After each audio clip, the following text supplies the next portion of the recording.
Hello and welcome to the Coaches Lounge with yours truly, Barbara J. Beckley. How you doing today? Today, as all days, when you see the Coaches Lounge on, you know that I'm going to spotlight some experts that have some wonderful advice, that do wonderful work for others in their lives. And not to life and in business. You know, sometimes people say, well, do you just do business? People might know. Life, you have to cover all aspects of life, especially if you're a coach, you're a mentor, you're an educator. So that's what I do. I bring you the best. And the best today is, I call the women, I call the women queens. If you don't know Barbara J. Beckley, you know that is my trademark for making sure that the ladies are royalty and they are queens. And I have a celebrity queen today. Yes, I do. Yes, I know she's like, what? And I'm like, yeah, you are a celebrity. I've been knowing this lady. See, this is nice when you're in other networks, because that's when you get to meet other amazing, like-minded women. When I met Jenny, I was like, as soon as I seen her, first of all, she's just a spitball of just energy and emotion, if you're sad, you can forget it. Once you talk to her for like 1 second, you'll be like, okay, I don't even know what I was upset about. And I don't even care.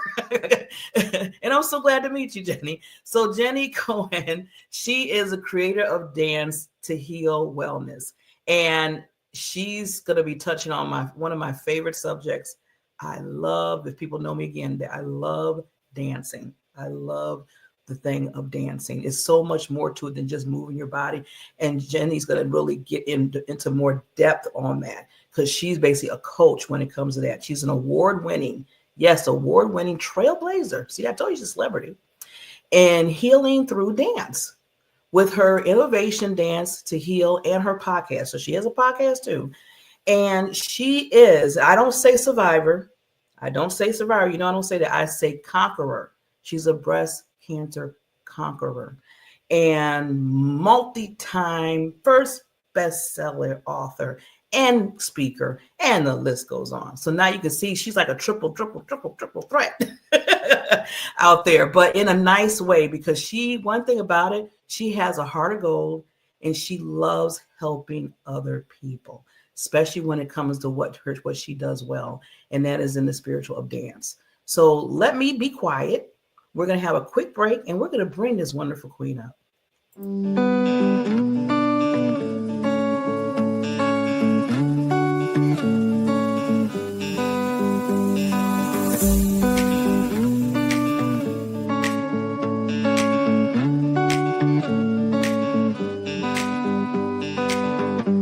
is Barbara J. Beckley, and I'm a visibility and social media strategist.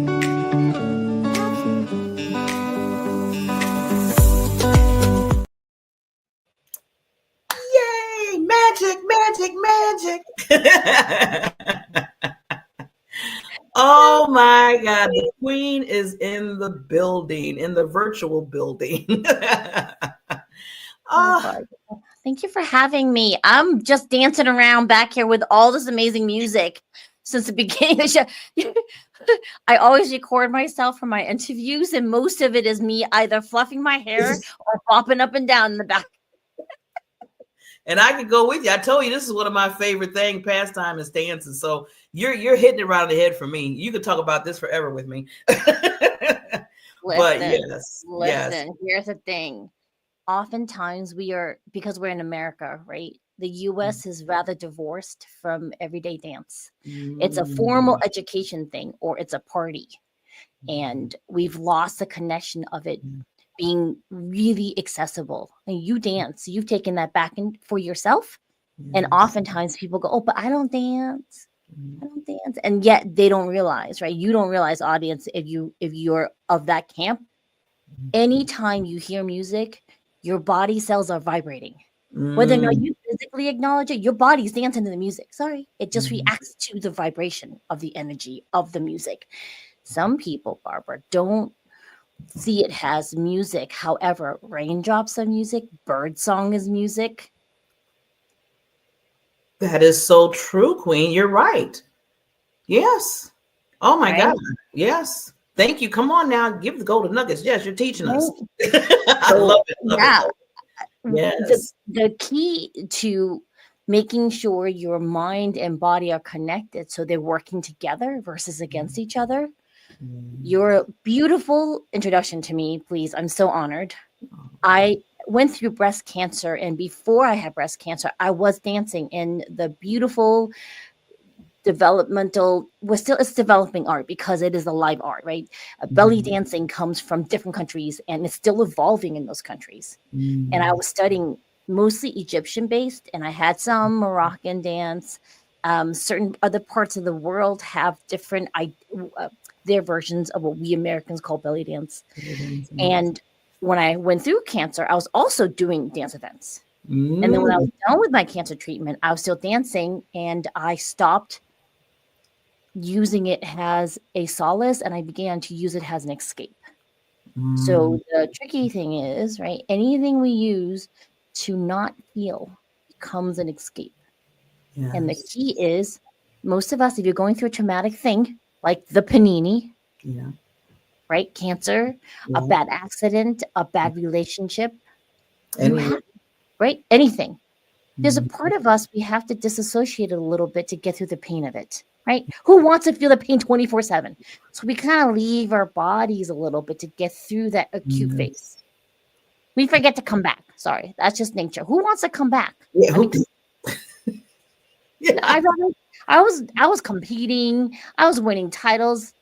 You know, during my cancer treatment, I was thinking, "Oh, this is great," and then I almost missed.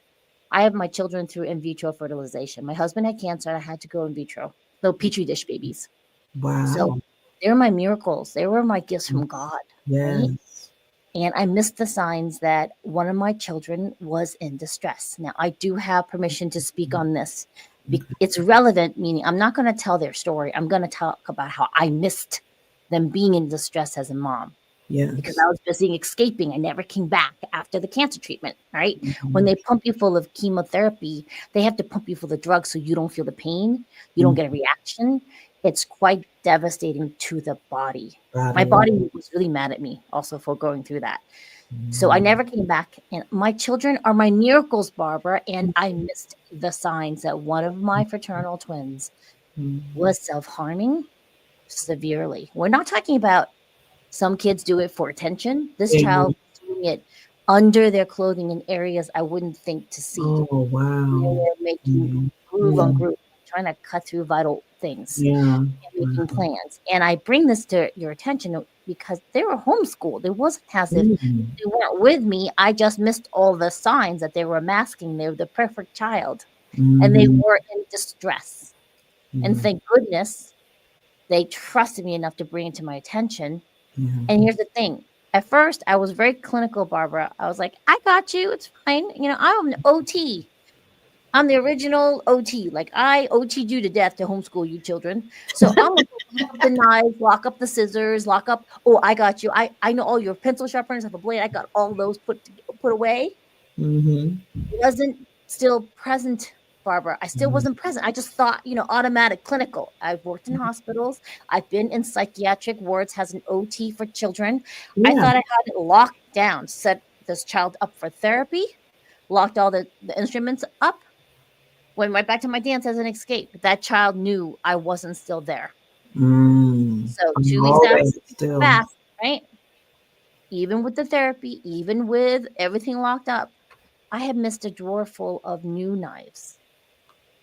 And my child, and I get emotional because it's really important. I want you to understand this. My child hid away a brand new fish fillet knife and waited for me to go away for a dance event. And then knew that if they could get father and other sibling to eat pizza, they would fall asleep. And then locked themselves up in the bathroom and carved up their arm. Oh, Jenny. Barbara, you know, and this is really important. And that was my moment when God just kind of grabbed me and said, stop running. Yes. Like, you got it. You're going to lose this baby. This baby you asked me for, this miracle baby you begged me for, you missed the boat and you're about to lose this child. And so that was when I had to be like, okay, how do I still keep dance in my life? It is life-saving and get present.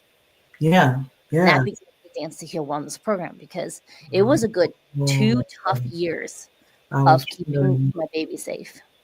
Oh my God. How old was it a boy or girl? I mean, they're twins, right? You said? Yeah. I have fraternal twins, and that child was about 17. And because they were homeschooled, right? So they weren't worldly, and they could still figure out a way. Kids are smart. Yeah. And nowadays, most of the time, I'm really aware of what's happening. But I, since the cancer, I was under treatment about a year and a half, almost 2. And they were kind of on their own, because when you're going through chemo or any type of thing, I specifically had chemo rages. I had some brain damage from the chemo. No one talks about that. They can't stop the chemo from going into your brain, Barbara. It's just into your body, right? So that was happening, and I really missed a lot of the signs. And thank goodness, she wasn't willing to really give up on herself yet. It was just needing us to be there for her. So I dropped everything. And it was a hard battle to get myself to stay present. Today, both my kids will be, what is that Dean's List? Graduating soon. Okay. And just really excelling at their lives. And I can be here talking to you and know exactly where my kids are at, know how my husband's doing. Yeah. Right. Versus before, I was just kind of floating around, and I'm going to ask anyone listening to this is your wake-up call. Are you in your body enough so that the people important to you could come to you for help, and you would know if they were in distress? Does that make sense? Here's the thing. I could only save that child because she came to me, right, Barbara? Yes. Right? Okay, so I want anyone to be feeling guilty if someone left and you didn't drop the ball on anything. I'm not saying that. I'm saying if you want to be there and they ask for help, how do you be there for yourself first? Yes. I had to do that. And then be able to, in a non-toxic way, keep tabs on my family. They can be independent. And if I feel it, then I wait for them to come around. Now they don't, then they get a little bop on the head. Like, hello, we went through that already.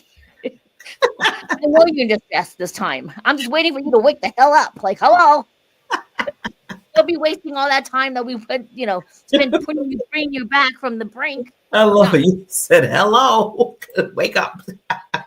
Oh my God. You know what? You just answered. See, you did so much with all those golden nuggets, and then you took me on a roller coaster, Queen. So what I want to go back to real quick is I loved, first of all, you being open and explaining that, because a lot of people need to hear that. Because sometimes you might think that you are paying, you're paying attention, like you said, you thought you were paying attention to this and this was going on with your child and all this stuff.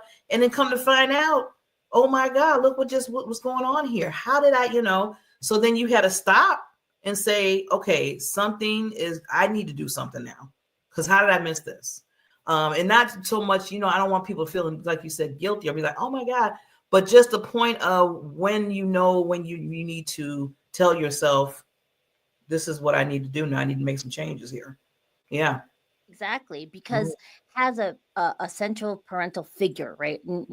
So, I did give birth to my children. Any person in your life that you care about deeply, emotionally, right? You know if they're in trouble or not.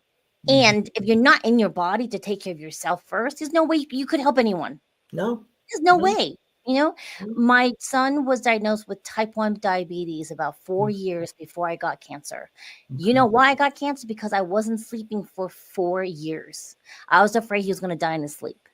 And I was so angry at God. I stopped talking to God. I was like, how dare you? You gifted me these precious miracles. And then you gave my son type 1 diabetes. Like, what in the world? Explain. No, don't even talk to me, God. Like, here's a hand, God. Like, I was so mad, right? I was so pissed.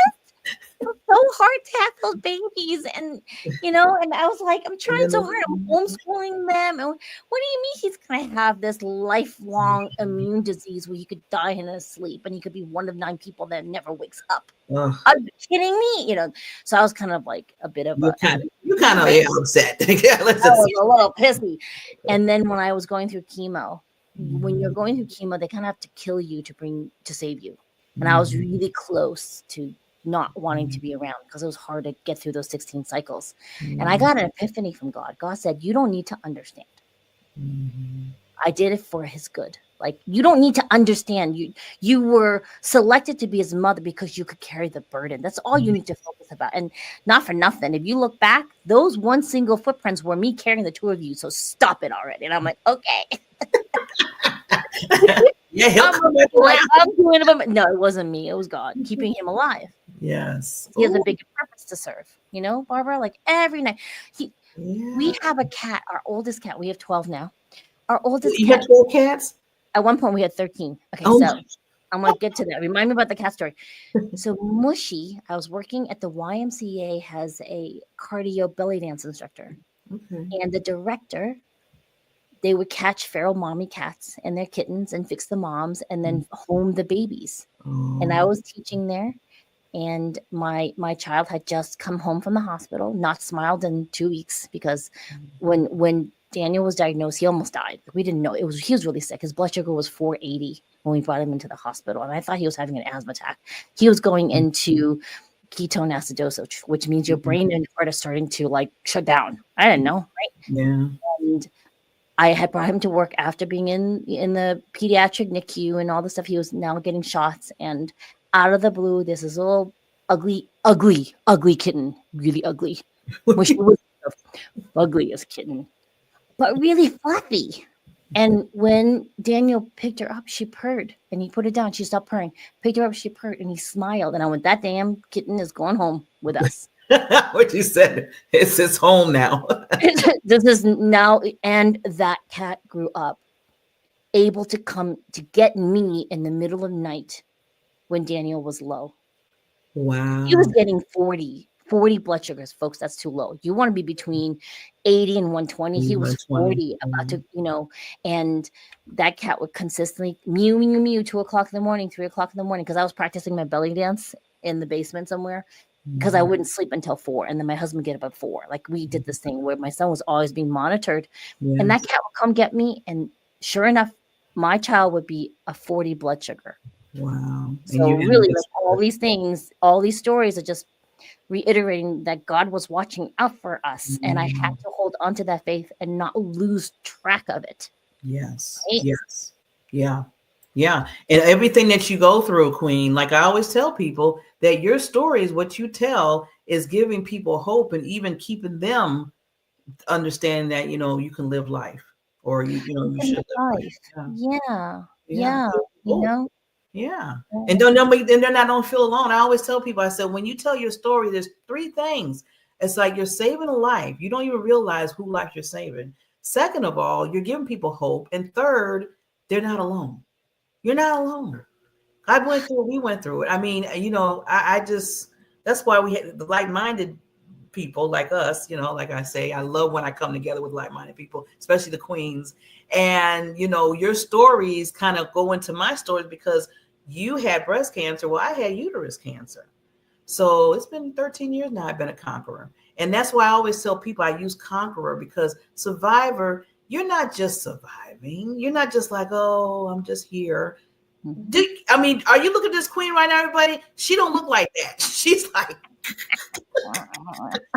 so it ain't no like, okay, I'm just trying to get over the hump. It's like, I'm a conqueror of this, and I'm here to tell the story, just like what you did with your children and everything. So I love it, love it, love it. Now we have to get to this, because I love when you said the importance of learning, moving to bloom, to access. So I want you to get a little into it, talk a little bit about that. Yes.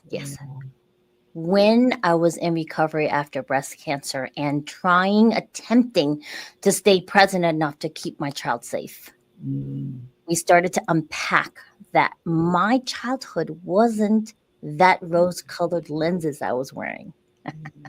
Because when I was ready, the teachers came and I started to learn that I have been masking all my life. All right. And that there were certain things in my past I never resolved. And why am I talking about that? Because when a child feels powerless, we physically feel trapped. All right. We're either made to stand in a corner. or if there's essay involved, we were held down in some way, correct? Mm-hmm. I was essayed as a child, so I was held down, or I was abandoned, left behind. So my child parts are telling the story to you right now. As the adult, it was my parents had to separate because my father immigrated to the States, and my mother had to keep working in Taipei, the capital. And my father's parents, because in Chinese culture, you're married into the husband's family. The daughter, it's kind of like given to the other family, kind of, And so my mother was married into my father's family, so she really couldn't ask for help from her family because she was out of the family into this other family. And because they're very chauvinistic, a lot of Asian cultures. Sorry, it is. We said it is.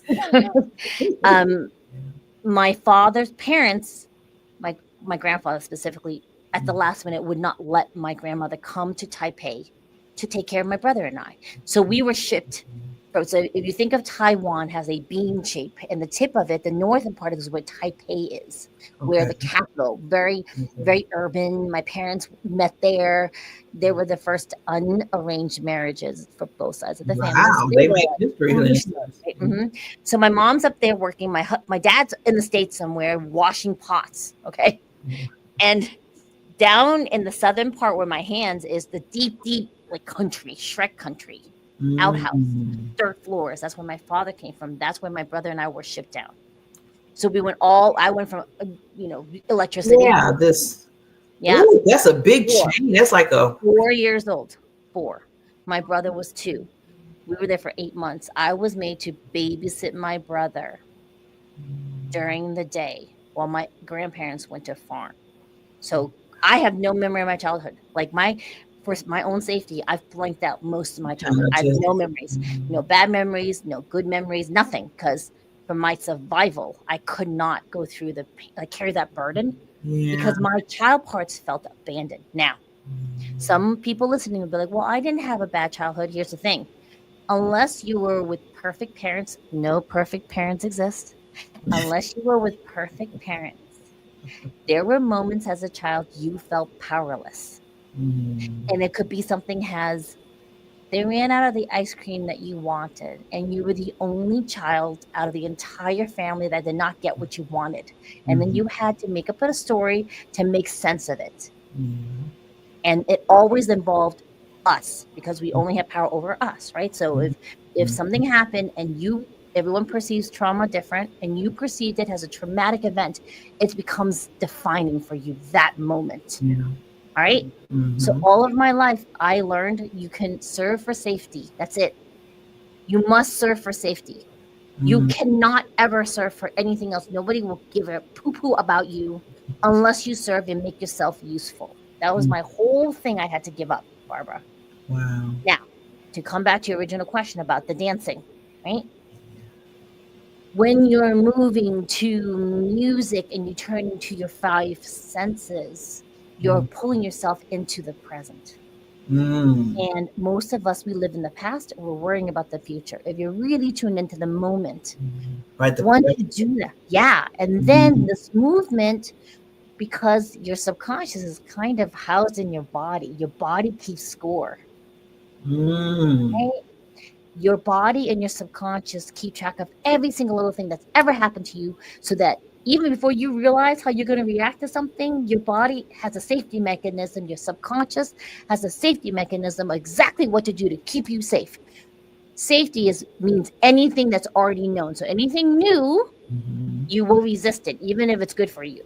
Right? It's just a thing. Like, for example, people who keep making friends that take them for granted. That was me. Until I realized that was a pattern I had to break, because otherwise, what was the pattern? They take me for granted. I get upset. I feel sad, alone, abandoned. Same story again and again. I had to rewire that whole thing to let it go. Now, Barbara, I don't serve for safety, boo. Wow. I serve because I want to.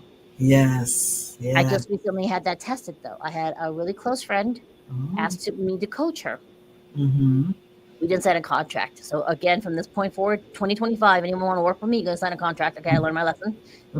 And then she did not tell me, because she's got this, rich history of trauma like everybody else. didn't tell me what was going on, Okay. and then pulled the rug out from under me, right? And I was like, I didn't learn the damn lesson, did I? I couldn't enforce the contract that was verbal. I released her of the work, and then here's the difference, right? We had a deep conversation. People were telling me, write a letter, but don't mail it to her. Like, vent out your feelings. I was like, I want this friend, but I'm not going to serve her for safety no more. We're going to hash it out, and we can't meet eye to eye. That's okay. I'll let go of the friendship. And she's an adult. I'm an adult. We need to hash it out. So she let me have it. Lovingly let me have it. I let her have it. And then we kind of agreed to disagree about the parts we saw different and move forward as friends because we really value each other. The friendship, yeah. This is what I want for you, audience of Barbara's. And Barbara and I know this already, right? Here's the thing.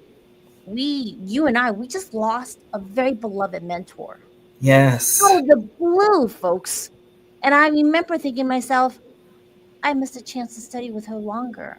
Yeah. I mean, her time was perfect with me because it's just the way it is. However, I don't ever want that in the future for any of us. Ever again, ever. The Panini taught us that lesson, didn't it, Barbara? Yes. It was that guy that snapped his fingers? That Marvel character?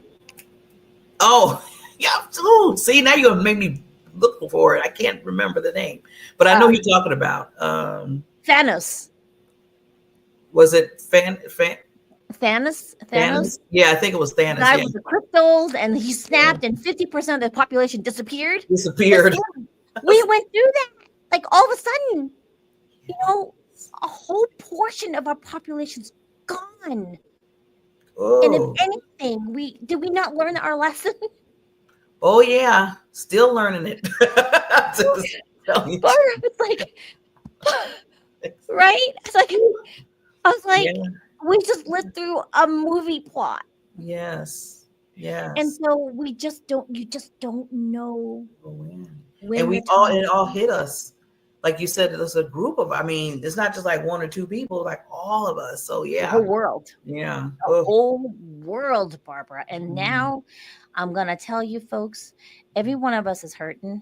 Everyone's hurting. That's just it. And if we don't talk about it, similar to what you were saying, Barbara, if you're not using your voice to speak your story, you're missing out on a vital part of healing. When we speak, we vibrate the vagus nerve that's housed along the back of our throat. The vagus nerve, it grows from down here all the way through your back, down into your pelvis. Yeah. Right? And if you're not, like, even, you don't even have to sing, but singing is good. You can just hum, and you can feel that vibration. That's essential. You got to use your voice. That's vital. Everyone should be speaking, singing, and dancing. Oh, see, Queen. Why do I have to feel like I need a part 2 with you? I told you this. I knew this was going to happen. I knew this was going to happen. We didn't even get into the other part that I wanted to talk to Queen about, but we're going to have to savor this. We're going to have to do another part 2. I'm serious. Oh my God, Queen. So, what I want to do is, because you gave so many golden nuggets, I'm like, I know you have a lot more, but I want to make sure people listen to you. I'm going to take myself down for 30 seconds. And please share whatever else you have for us. You are amazing. I'll be right back. This is Jenny Cohen here, and I am so excited to be here in Barbara's Coaches Lounge. Remember, in order to bloom and live, you must move every day. Even if you don't think you're listening to music, your heartbeat is music. The sound of the wind is music. Birdsong is music. I urge you to listen to your body and move so you can grow and heal and bloom. Yes, people. And please, this Queen down below, movetobloom.com. She has a lot of videos that will help you out with the whole movement and the dancing. And it's so much healing can go into dancing. I want to say that, stress that so much. I said, remember, I said I was going to be nice. I'm not going to yell at people to contact you, but I am going to suggest to reach out to Queen Jenny, because she's amazing. And you can tell, so much knowledge, so much just background experience. And this is that's why I bring these wonderful coaches on. So you get to know their personality, know what they do, understand what they do for people, and then you can reach out to them. And guess what? If you're saying, well, I might not need Jenny, you know others that might. So you can't get out of it. You can't get out of it. We all know somebody that knows somebody that knows somebody. That's what you call networking and talking. So with that, Jenny, we're going to have to bring you back, lady. You are just a breath of fresh air to not just me, but to the world. Such a lighthouse to the world, such a lighthouse to the world. And please reach out to her on the Coaches Lounge. Like I always say, if you know somebody that's a coach, educator, or mentor, come to me. I am here to give you that space. I feel like coaches right now, Jenny, and educators and mentors, they don't get the light that they need to shine on them. And that's why I created this show. So I'm glad I did, because I get to meet people and talk to people just like you, to bring people to the stage and make sure that they know who you are in every aspect of the way. So with that, we will see you at the next Coaches Lounge. Also, I just want everybody to know too that you have that gift, like Jenny has that gift. We all got a gift in us. It's unique. Let it out, because other people, not just you, need it, but other people need it. And like I told Jenny, you are a lighthouse to the world. See you next time.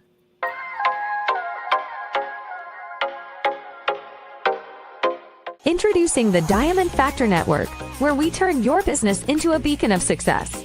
Imagine having your TV streaming show reaching audiences far and wide. It's possible with the Diamond Factor Network.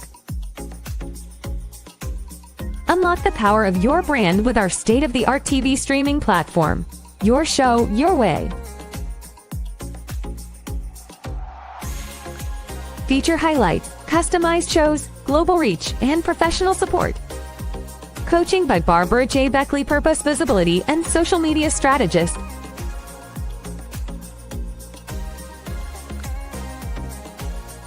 Ready to elevate your brand? Join the Diamond Factor Network today and let your brilliance light up the world. Shine bright, because your success is our priority.